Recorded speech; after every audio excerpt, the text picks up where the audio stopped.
Why, hello, guys. Welcome back to another episode of Everyday EDC. My name is Tyler, and today I have another review for you. I'm sure you guys are tired of all the Elementum reviews that I've been putting out of the information because I just got the fixed blade in and stuff. So I figured I'd hit you guys with something different, give you guys something a little different to chew on. And today we have a review for you of the Civivi Elementum and Button Lock. Ha!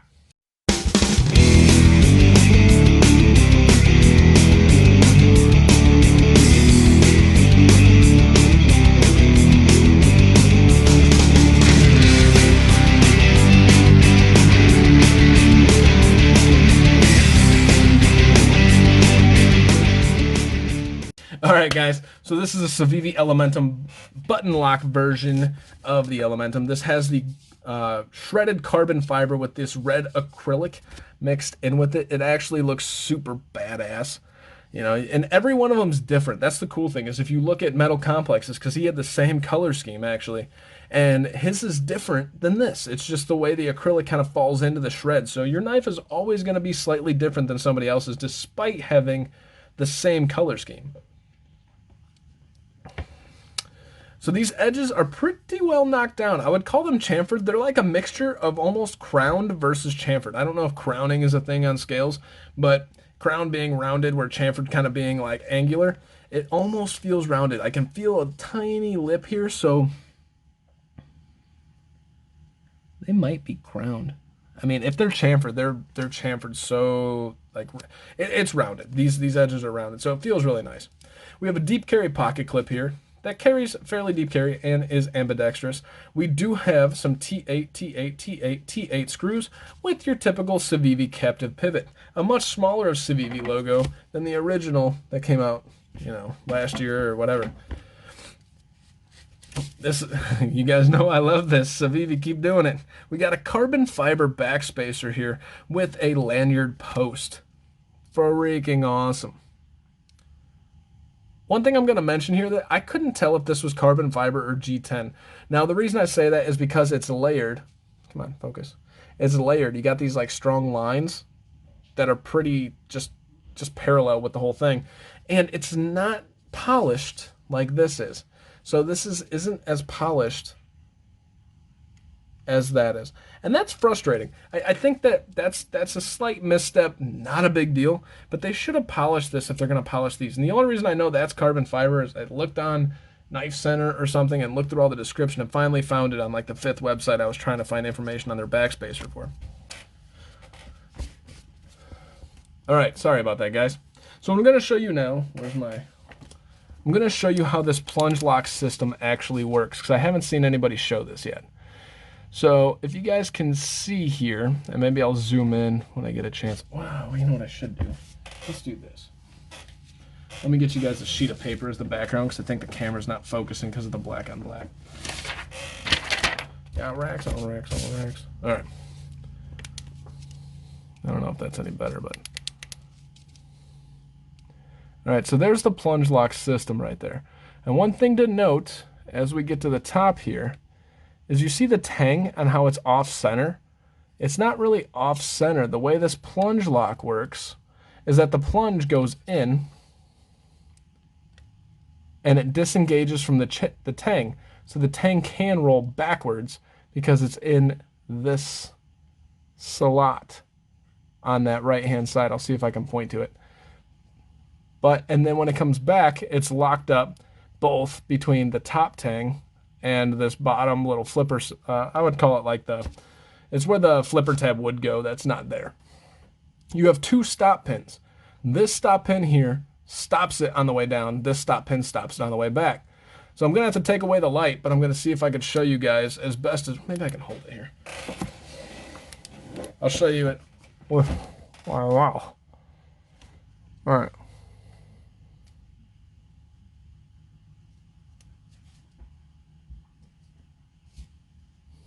So as it's locked up, it locks up against here. And once again, this button lock is behind the tang. So it's stopping it from going there. Now, if I push the button lock, it's going to fall so that it slides into that slot. Not really showing it good here, but I'm trying. It's going to fall into that slot and the blade falls.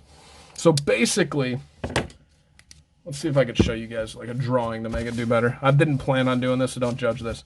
So here's your tang of the blade, right? Here is the plunge lock plunge that goes right here. And I think the button, how would that work? Kind of comes through like this. All right, so the tang of the blade actually comes out to here. But as you get up to this point, this part is shaved down, so the tang of the blade is actually here. Whereas this is shallow.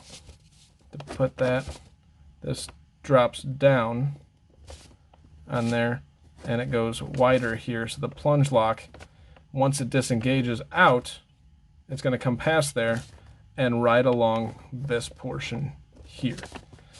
I don't know if that's a good description. I hope that actually shows it well. This tang is narrow. Try and draw it here. I keep drawing the same thing. I'm like, don't you get it? So this tang portion is narrow. It's got a little cutout to where it goes around, and the plunge lock comes through. And when it's locked into place, this plunge is touching right there. But the tang actually comes out to here.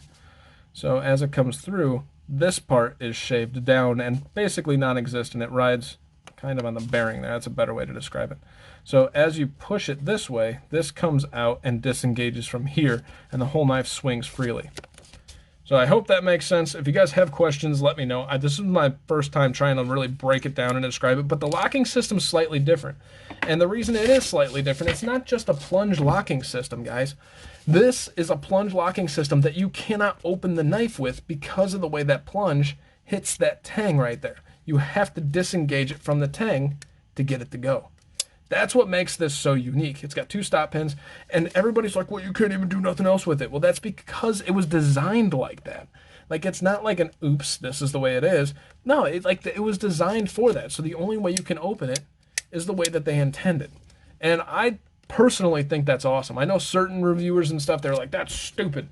I get it, dude. Like, I mean, I'm not hating on them. I just think that the intent of this design and the thought that kind of went into this, and the difference that this is by comparison of most budget knives and even Civivi, despite being an Elementum, is pretty freaking cool. Jumping into the blade here, this is a Chinese Damascus, which I believe is a mixture between 9CR18 and 10CR13, basically 9CR18 and VG10 is kind of the mixture of those 2 composites. Other than that, it's a standard Elementum blade. We got a hollow grind going on down here with a drop point and a swedge coming down here. Some jimping on the spine here. And the edge is relatively knocked down, but it's not like crowned or anything. I think it's just the way that they either polished it or, you know, I'm not really sure, but it's not sharp. They did something to the edge there that's not sharp. Is it a core? Might be a laminate. I would have to get back down there. It's a Chinese Damascus. I don't think it's a laminate, but it almost might be. If I find anything out before I post this, I'll let you guys know. Most of their Damascus is 9CR18 and 10CR13 MOV.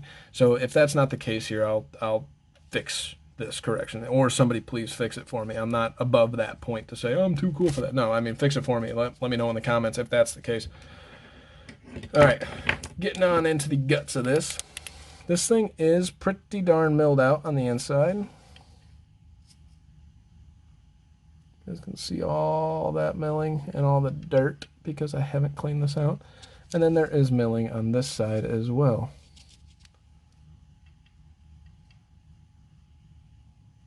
Kind of hard finding that freaking angle. There you go. It's just a hard angle to find. There's milling on that side as well. This is on bearings, as I said. The action is phenomenal. Let's get you guys some specs. I've kind of droned on about this long enough. I got to rip through this here because I don't want you guys to sit here for 25 minutes. Actually, you guys won't sit here for 25 minutes, so let's move faster. The overall weight's coming in at 3.13 ounces. So it's fairly lightweight. The original Elementum was coming in at like 2.87. I know that because I just did a video on it, so it's fairly close to the original, despite having a lot more length, which is nice. This thing's coming in right at about 8 inches with a blade length of about 3.5 and a cutting edge just at 3.25. So you're getting about a 1/4 inch more cutting edge than the original Elementum. You got a blade stock thickness of 1.16, close to 120 thousandths, but the behind the edge, due to this hollow grind's coming in at, is that right? And the behind the edge coming in about 10 to 12 thousandths. Stupid slicey. And the original Elementum is doing the same. So despite having a larger blade stock thickness, not by much, maybe like 15 thousandths, it's still coming down to the same thinness behind the edge. So you're getting equally workable, working, functional English language. You're getting an equally slicey blade. Let's get you guys the handle thickness. The handle thickness is coming in at a 0.34. Or 0.434, so that's a little bit thicker than the original, but not by much. It's like 10 thousandths thicker or whatever. And the overall height's coming in at a 1.08. Let's check the overall height on the original just to see what we're looking at there. The original's actually thicker. That's interesting. The original's thicker. That's kind of cool. Cool to know. I noticed that about the Spyderco PMs too. The PM2 is a little bit shorter than the PM3 in your pocket. Maybe I took a bad measurement, but that's where it was. Here's some size comparisons. We have your feldspar. This is just about the same length as your feldspar, maybe a little bit shorter. And then here's your mini feldspar. Obviously a little bit shorter than your Civivi Elementum button lock version. I'm not really sure what to call this. I don't want to keep calling it the Civivi Elementum button lock. Let's just call it the Civivi Elementum BL. I'll just go and shorten this and call it BL. All right, so here is your, holy crap, that knife is dirty. Here is your Ontario Rat number 1 and your Ontario Rat number 2. This is falling right in between those two, actually closer in size, in length rather, to your Rat Model 1. Rat Model 1's got it by maybe half of an inch, if that. You guys are going to love this. Here is your Civivi Elementum, the original. That is your button lock. And here, making its second or third debut with the thumb flip, is your Civivi Elementum in fixed blade version. So as you can see, the fixed blade's coming in just about 1/4 of an inch longer, and your regular size is much shorter than both by almost an inch. I don't know why I think I'm so freaking funny, but when I'm like, hey, you can thumb flip the fixed blade, like that humors me beyond no reason, without a reasonable doubt. What? All right, here is your PM2 in M390, and here is your Sage 5. The PM2 is just about the same length, actually. Maybe got it by like 1/8 of an inch, and your Sage 5 has, I don't know, maybe half of an inch to 3/4 of an inch shorter. So what are my likes on the Elementum BL? So what I really like, first and foremost, is I think this knife looks sick. Let me fix some lighting issues here. I got some paper falling down. I gotta call maintenance. I really like the looks. I think this knife just absolutely looks sick. It is so cool with this carbon fiber shred. You got the Damascus here, which you can see I cut into some aluminum. I gotta get this. It's like powder that I'm sure I can get off. But I mean, this thing just looks awesome. Which kind of leads me into my next thing. I love the size of this. The size of this is so much better than the original Elementum for me. The original Elementum is still a 4-finger knife, but hardly so until you choke up. And I mean, I'm just a 3.4 to 3.5 inch blade length type of guy. I just prefer that. Bigger the better, I mean, honestly, but you know, that's the realistic where I fall. I really do like this size, and there's so much room on the handle for you here. The other thing, obviously, this button lock action is just, you are going to fidget with this knife. It's fun. It's supposed to be a fidget knife. It's a button lock. Who needs a button lock manual knife unless you're going to fidget with it? Yeah, it's a fidgety knife. It's kind of gimmicky in that, but it's really cool and it's different. I mean, to me, it's just different than a lot of the other, models that came out. Now, I don't know that the plunge lock model on, say, the Malibu. No, the Malibu is a flipper. Yeah. This is the only plunge lock system that I know of that you have to open it manually with the button. Somebody else let me know. I'm sure there's others out there, but this is the only one that I know of, and I think it's really cool. Last thing is this thing carries so well. The profile of this is so nice. It's so narrow, and it's so thin. It just carries very, very well. I mean, This thing is a joy to carry, and if this is your only knife, you're gonna be freaking happy. It does everything you need. It's slicey, it's functional. It's a really good thing. And I don't gush over Civivi. You guys know that I'm a love-hate with Civivi, and I really do love this model. Dislikes, I don't have any. I think this is cool. I really, truly don't have anything that I dislike about this. Ergonomically, it's good. It's not bad. It's not great. It's just good.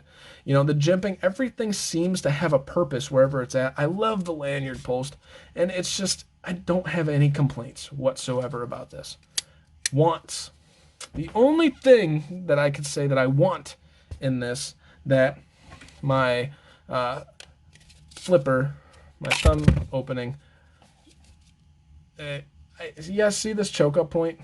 This would work as a good size for a choke up point right there to kind of, if you wanted to, right? This isn't a dislike, but I would want a choke up point on here. And you kind of can here, but it always is weird when you're choking up on the bolster of it. It just kind of, But as I mentioned, I might not have mentioned in this video, this knife is $109. I don't remember what the original price of the one in, I don't even remember what the original blade is in the non-Damascus version.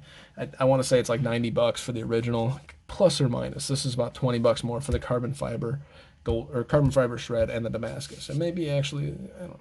I don't remember what the original one. I know this was 110. Unfortunately, these are sold out, and they sold out like freaking hotcakes.